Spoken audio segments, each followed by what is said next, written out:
All right.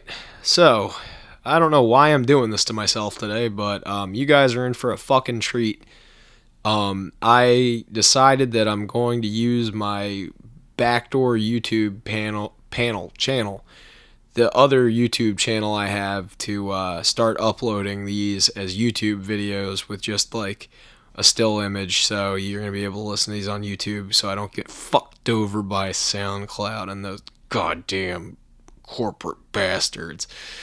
Yeah, there's a limit to uploads you can do on SoundCloud without having to pay, and I'm cheap, and as you can tell, I'm the cheapest motherfucker on the face of the earth. So yeah, I'm just gonna do what's free and most convenient and accessible for the time being, just until I get some traction. I don't think I'm gonna go as far as do a Patreon. I'm doing this as like I said, a cathartic thing.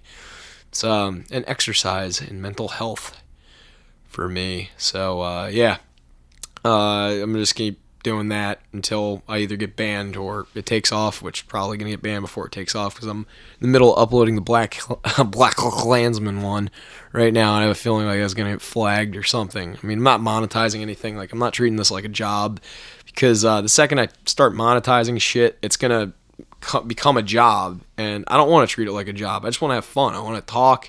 I want to enjoy some fucking movies, and I want to point my friends in the right direction, so that they can watch some, good movies. But in this case, we're going to be watching some bad movie, some real bad movie. And I know it's a bad movie, and I've already seen it, or at least I attempted to watch it in its entirety before just getting pissed off and turning it off. Yeah, it's not good. This one is going to be an exercise for me as well. So hang in there, folks. Hopefully, I'll have something intelligent to say at the end. But yeah, the movie that we're watching today is it's a Hulu movie. I haven't seen it in physical copy, but I'm sure you could find it somewhere. If not, yeah, it's on Hulu for the time being. It's a film called Grand Isle, and yeah, Grand Isle. It's not good. It's not really good. And the first and most fundamentally apparent flaw that you're gonna see in this movie is that my name is in it. I worked on this movie. I went to film school and have been working in kitchens for pretty much the duration. The entire time I was in college, I worked in a kitchen that I'm now currently the sous chef at. So, yeah, I got humble beginnings, and I don't know. I don't even know what the fuck I'm talking about. Basically, what happened was I had to cook to make money, and I just fell into cooking more than I fell into filmmaking, but got the idea in my head I should at least try to go chase my fucking dreams, at some point. So with a little bit of motivation and help from a few friends and relatives, I managed to find myself traveling down to Louisiana to go check out a film shoot a friend of my aunt's was working on. This guy named Sean, shout out Sean, and his buddy Josh Piro, shout out Josh Piro. Hey, everybody's here. Yeah, and a few other characters along the way. But yeah, these cats work on movies. They do the art department. They're plasterers, painters, staff shoppers, greenskeepers. They're basically people that work on movies that are the people that make the movies look the way they do. And they're responsible for all the paint, plaster, shrubbery, etc. on set.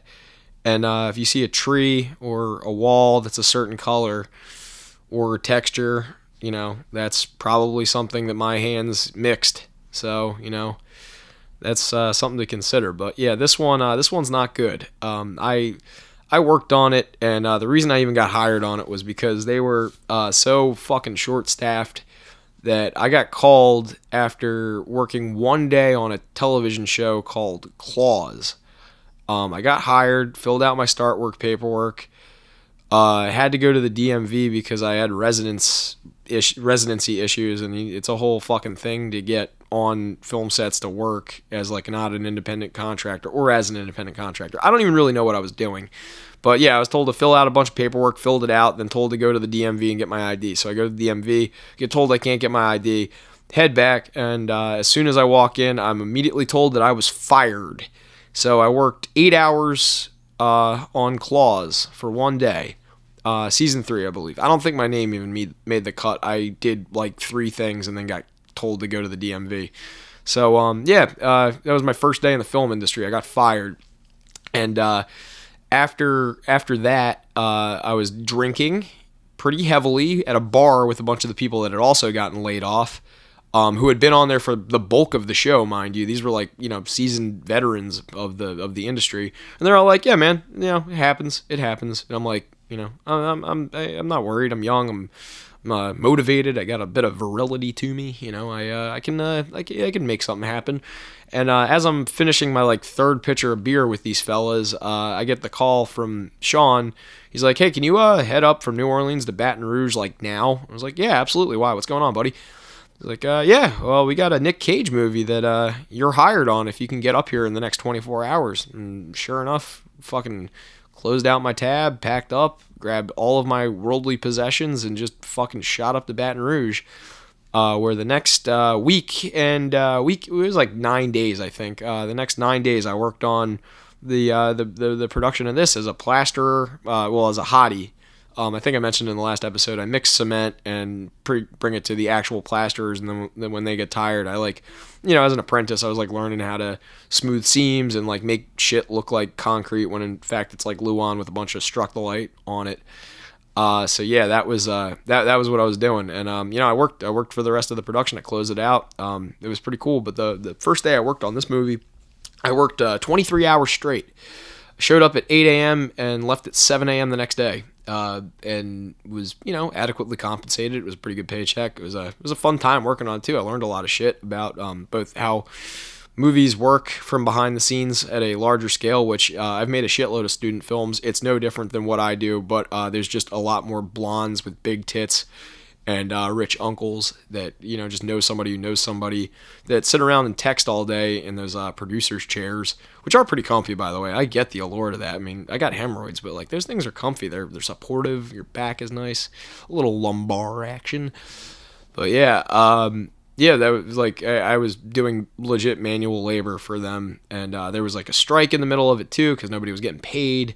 I think I got like $100 stipend that I still am owed, but that never came through, so I'm not holding my breath about it. And now I have to, when people are like, "Oh, you work on movies, what'd you work on?" I have to point them in this direction. I have another one that I worked on too that at least it's like a little more close to home. I worked on Jay and Silent Bob Reboot down there, which was like I would say the most not even regarded, it was a fucking dog shit movie, but the most like well-known, probably most seen movie that I had the privilege of wasting my time on, washing paintbrushes and such. But yeah, Grand Isle, this was a nightmare. We had a strike in the middle of it. Like I said, it was mostly just me solving problems that I didn't expect to have to solve, like how much weight can you put on the back of a truck before the axle snaps? That was a fun day. We were working at this place called the Village Studios in Baton Rouge, Jackson, Louisiana, actually, and it was kind of cool because I was driving around one day and I recognized this fence and I couldn't place it why. And then I saw my boss from Oceanside, Michelle, posted something about that movie Green Book, and I was like, oh, it turns out they shot that like right down like at the same studios and they used it. But that fucking movie is about a dude who like gets basically escorted through the South. He's a musician, so he can like play. And I was like, it's an interesting movie. It's a real cool thing. But I found it kind of fucked up that fence that they used for the preview is like right in front of one of the biggest penitentiary systems in like all of Louisiana. I forget the name of it.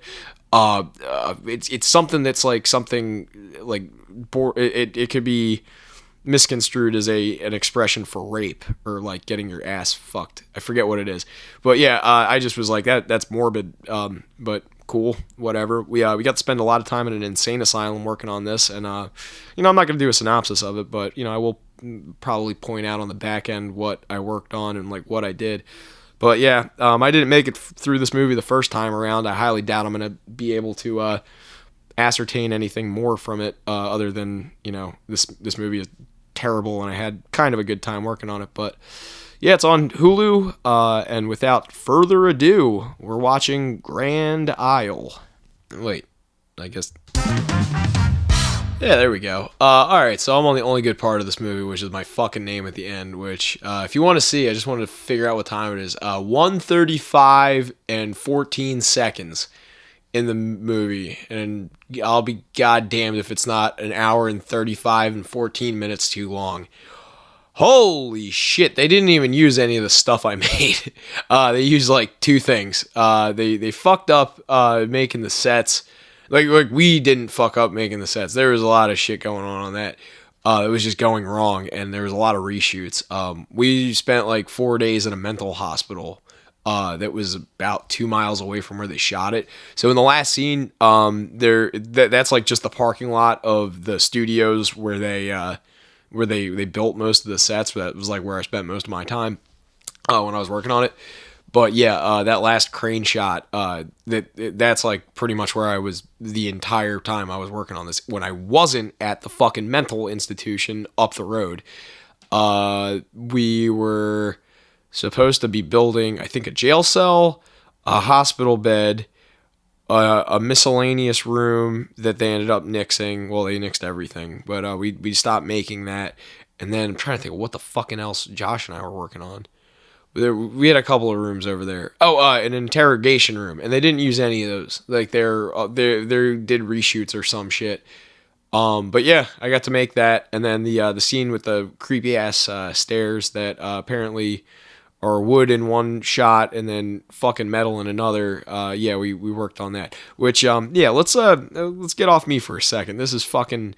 What? So yeah, thank you. We can continue talking about me, but this isn't really here to stroke my ego. I'm here to discuss the fucking movies or whatever. Yeah. So this movie is terrible. It is 100% what I was talking about when I said that there is a bunch of fucking shit out there that has zero passion put into it, and it's just some fucking bored ass rich guy's passion project. That he somehow ascertains money to get or just pays for it himself, writes a half-ass script that has no, like, substance to it, and then just fucking throws it out into the ether, because that's exactly what happened here. And I don't say every bad movie is this way. A lot of times there's a plethora of reasons why there's bad movies, but I met the director when I started working on the film, like, not personally, but, like, I met him through osmosis, and yeah, the guy wrote the film, or wrote the script and then directed the film, and had no fucking idea what he wanted, and then hired a bunch of other incompetent fucking people to do it for him, that were all just equally fucking confused as to what to do, and I think it translates quite well to how poor shit went. But yeah, there was, there's a story, there are several characters. There's a plot that makes little to fucking no sense. Everything about this movie is just so clunky and under flashed out, including what's supposed to be the twist ending, which I didn't read the script for this movie. I remember that being kind of like rushed in there and then smoking a lot of weed on what ended up being Buddy's house. Because that was where the lady that was in charge of the department we were working on was staying at the time, and then we moved to a different place. I was staying in this place called the Lamplighter Inn, where the shower head fell off the fucking shower and hit me in the face. I'm doing it again. Stop talking about yourself, stupid. But yeah, like back to the fucking how there's nothing going on in this movie. This movie is dog shit. It's supposed to be a lover's quarrel, or so it seems, where Nick Cage and his wife are gonna set some guy up where they're gonna have like a dangerous encounter, and then Nick Cage is gonna have her killed. But then there's I guess the first twist is supposed to be that she's gonna try and kill him or put him out and then run away with the dude. But then there's a door that has never had any attention drawn to it at any other point in the movie, other than that this lady is kind of creepy. But they're all Southern, and Southern people generally are creepy. Not all of them, but the deeper south you get, the deeper the cut kind of gets of, they might as well be fucking Australian for all I fucking know. Kelsey Grammer and Nick Cage are both putting on Cajun accents, but it's like the way that The Simpsons, back before shit started getting canceled, the way they would overemphasize like a like a southern accent. It's like so cartoony that is what Kelsey Grammer sounds like he's trying to do. He's trying to do like an impression of him, or like Nick Cage watched fucking some. He's not even doing a Cajun accent. He's doing what like I can only describe as an impression of Steven Seagal doing an impression of a Cajun person, which like fucking Steven Seagal is not what you should be using as your source material for doing your homework. But it's bad. It's bad through and through. Everything about this movie was just really hard to get into. From just the flatness of the story, the flatness of the characters, the overacting, underacting, underdevelopment of the story. Though I guess the story is centric around a fence that never gets fixed. That was implicated in a not a murder but a kidnapping that one of the victims. Well, I guess a murder that did get shot in the face. But like there's like they missed out on like all these opportunities for just like very easy fucking rising tension, like moments that you could like stretch out for dramatization, but then like choose to like linger on certain things that make no fucking sense. It's clearly like this dude's passionate about like true crime or like romance or like trysts or something like that. But it just does not translate fucking well. And there's this whole shoehorn story about them being veterans, which is supposed to like explain how Nick Cage is like why he's so cranky, I guess. He's just him and his wife bicker, and that's the movie. But then this guy gets involved. Like it's so fucking bad. I can't even begin. Because this movie is dog shit, and I like I said, I don't mind trashing my own work. I will point out that there's there's a couple of scenes where I spotted something that I might have had to do. There's a fucking diner that they make that is just built into the side of a barn. And I just thought it was hilarious because one of the dudes I was working with pointed out to me. He's like, You ever been to Grand Isle? I'm like, nah, I just moved to Louisiana. Why? He's like, you should Google it. Like, just Google satellite it. And I'll be damned. They even included a fucking aerial shot of it. Like, not after anything incredibly devastating. Probably like one of the Gulf hurricanes or bad weather that they regularly get down there. But yeah, it's got like a bunch of aerial shots at the end of like just a pretty beat up Grand Isle. Now, you see this for all of 2 minutes, and it doesn't register at first that is what you're supposed to be looking at, like, in the context of the film, because the film is shot in the middle of the woods in Baton Rouge, nowhere near fucking a body of water other than the Mississippi, which you will not, like, at all mistake for the Gulf of Mexico. It's a very dirty, dirty river. It's like remarkable how fucking hard they went out of their way to fuck this up. But yeah, the continuity is a fucking mess. There's a bunch of like the staircase part is just like a little bit of it.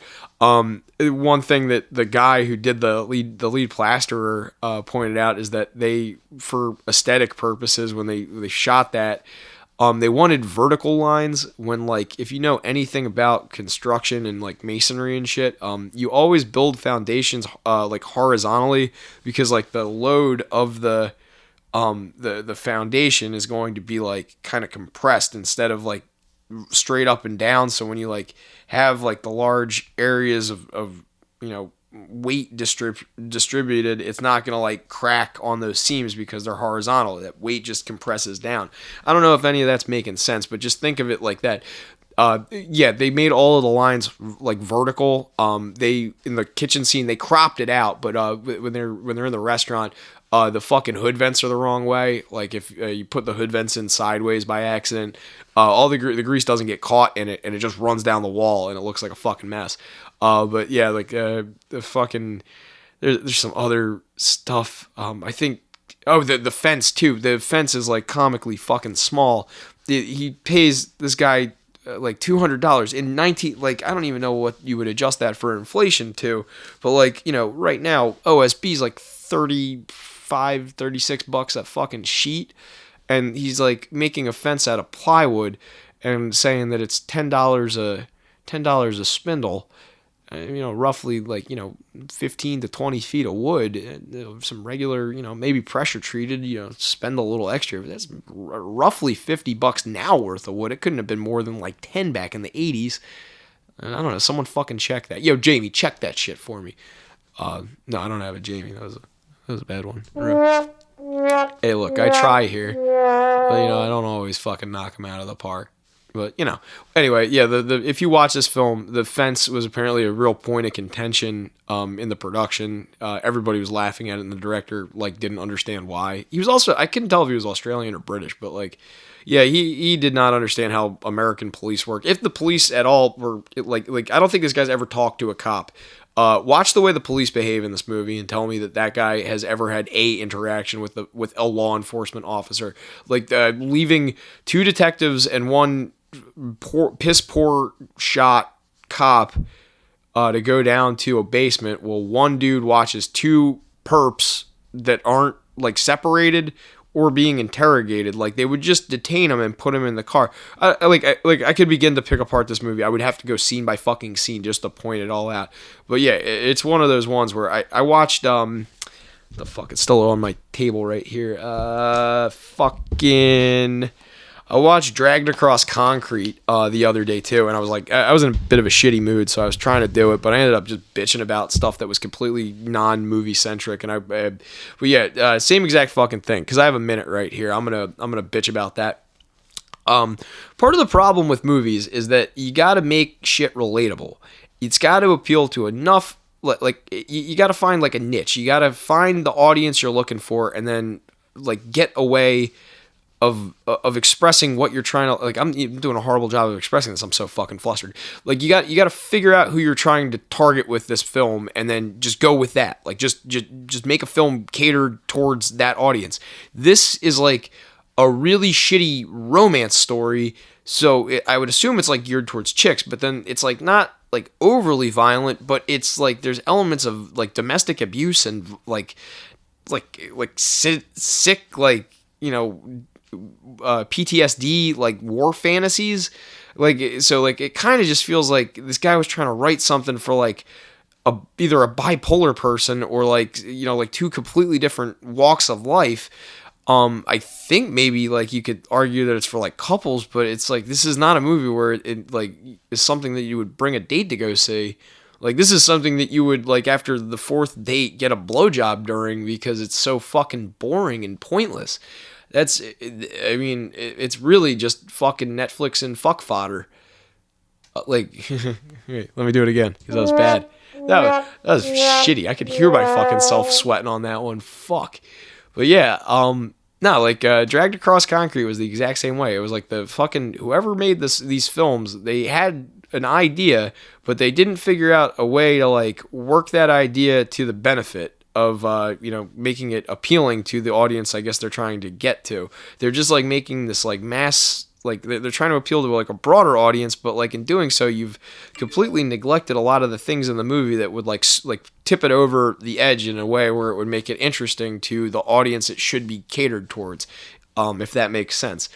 It Dragged Across Concrete suffers because it's a comic book movie that's it's a mixture between live action anime and a comic book movie, but it's done in this way where it's just so underacted and so underwhelming, and then it goes from these just very dull, boring, not even buddy cop scenes, just routine police griping scenes where they're just bitching about how they hate being cops and want to quit, or they've been doing it too long, just beating that dead horse, to these scenes of just random sporadic violence that ultimately is inconsequential. They introduce characters in Dragged Across Concrete that exist for 5 minutes, and they have an entire backstory that's more interesting than the characters that you're supposed to be I guess emotionally invested in.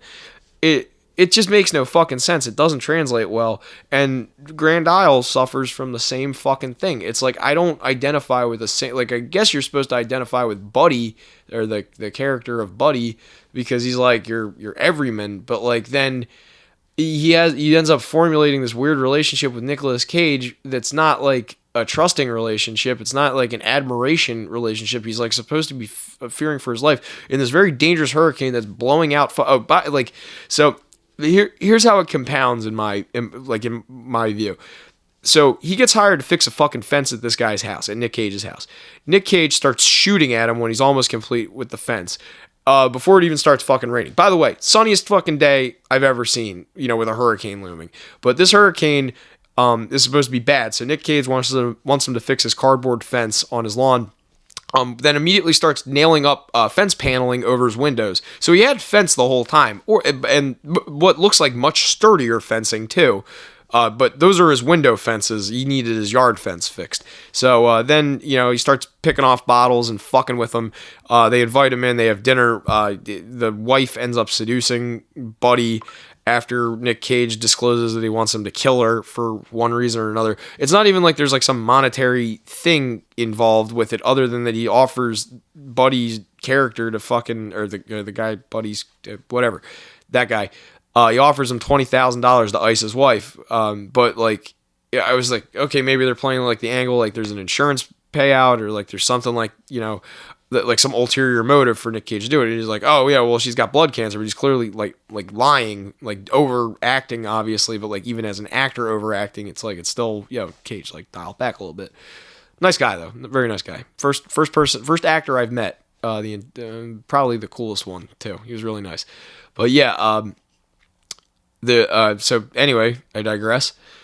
So while trying to murder Nick Cage's wife, the wife seduces him, and then she ends up fighting with Cage more, get him tied up, and then like it seems like they're gonna be lovers on the run, which would be kind of more back towards that tipping point of like, oh okay, well they've been through this duress in this hurricane.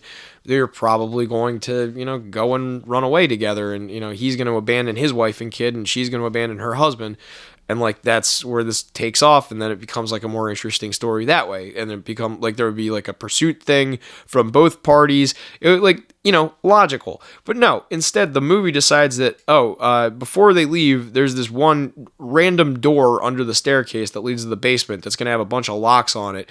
And the Nick Cage is just going to start running his mouth about it for no reason whatsoever, other than like it just antagonizing the character, which that ends up being the thing that sets the wife off. So then the wife ends up bludgeoning fucking what's his face, or no, there's like a chase. Yeah, like what it ends up being is that they're kidnapping children, which is never addressed in the movie other than that she's creepy and tries to buy Girl Scout cookies at one point without specifying what Girl Scout cookies she wants.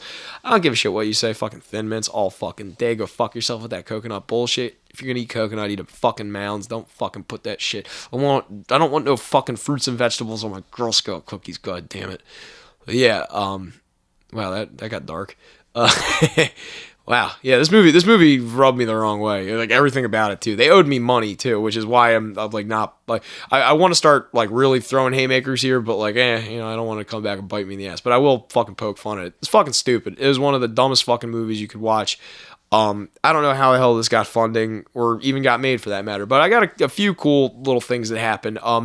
The tiling that they used on the restaurant, the counter, which you don't even fucking see, we had to paint like 400 of those tiles, white and red, and I don't think you saw it goddamn once except like one panning shot. But yeah, I helped paint those, and I have one. I gave it to my dad. And I have two of them. I gave one to my dad. I have one in my office right here. I forgot I had that one. But yeah, that was pretty cool. The fucking diner sign, I helped chalk that out, but like not really. I did one little line, and then they were like, "Yeah, you should get up on a ladder, fatso," which I ended up doing. That was so. That was pretty cool. Nabbed a few things. Apparently in that last scene too, the big scene in the parking lot with the shootout with Nick Cage and everything. I would like to point something out that is a fun fact. And I don't think is going to make the Wikipedia page, so you heard it here first. It's a Joe Scrocca exclusive coming up here. Yeah. Oh fuck, wrong. But whatever. Fuck it. But yeah. No, you got it's funny. Those guys that are dressed like cops don't really look like cops. But I think if I counted correctly, there's 2 extra guys in uniform in that scene that aren't drawing pistols. Or maybe they are drawing pistols. I fucking forget how it went down. But yeah. So there was 2 guys that just showed up and they were in cop uniforms, like the set cop uniforms. They didn't look like real police officers. They looked like they were cops for the movie. And somebody was like, hey, walking around set, like one of the PAs was walking around like, hey, everybody, those 2 guys, those are real cops. And they're not even just cops. They're FBI.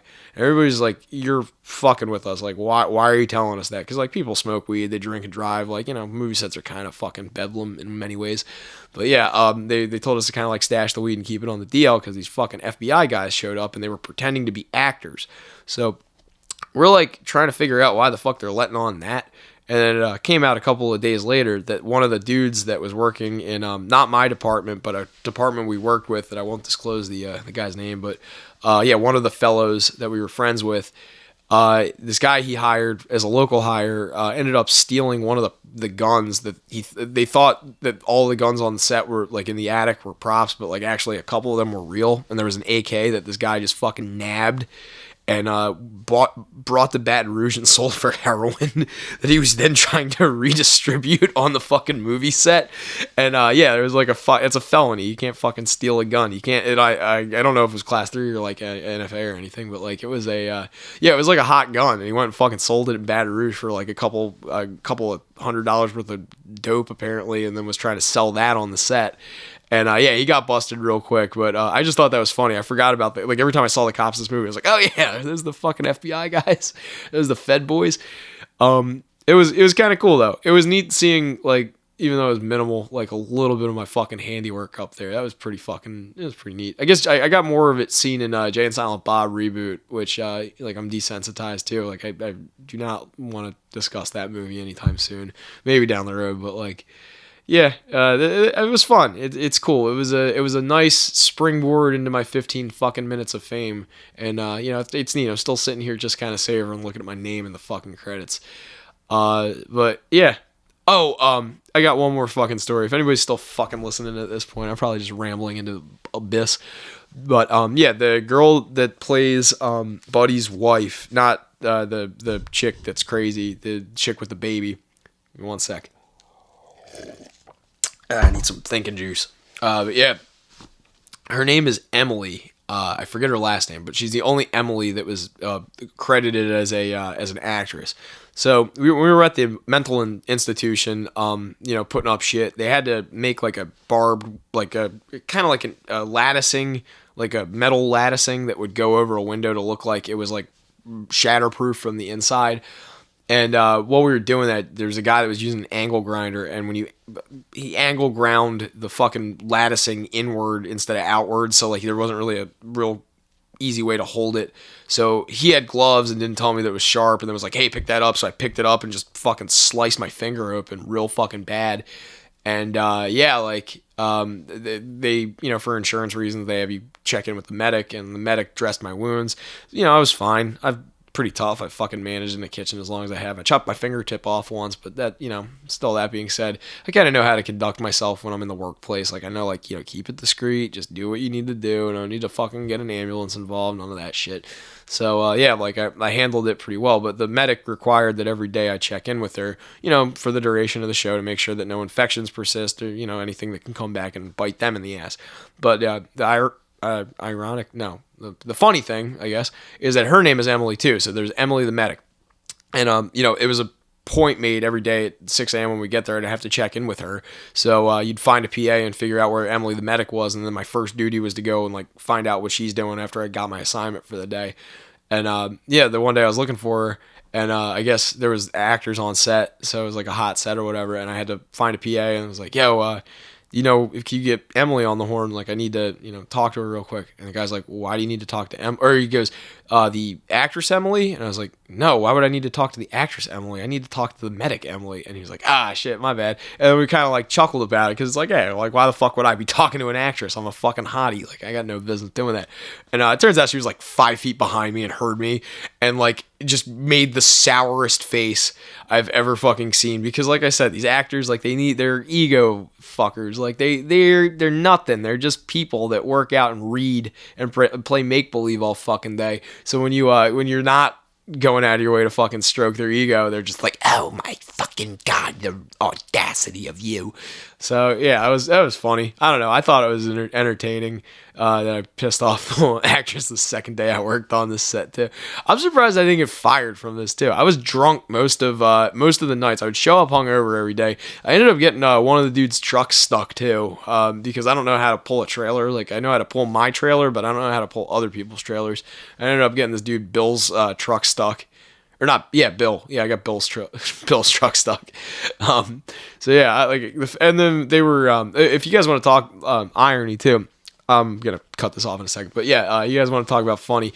All these people are like real staunch environmentalists. Like, everybody that works on these things, like including the actors, they're the most outspoken about it. But like, most of them like preach about how they're environmentalists. Every bit of unused set that was used, like we use like sets, but like break them down and shit when they're done.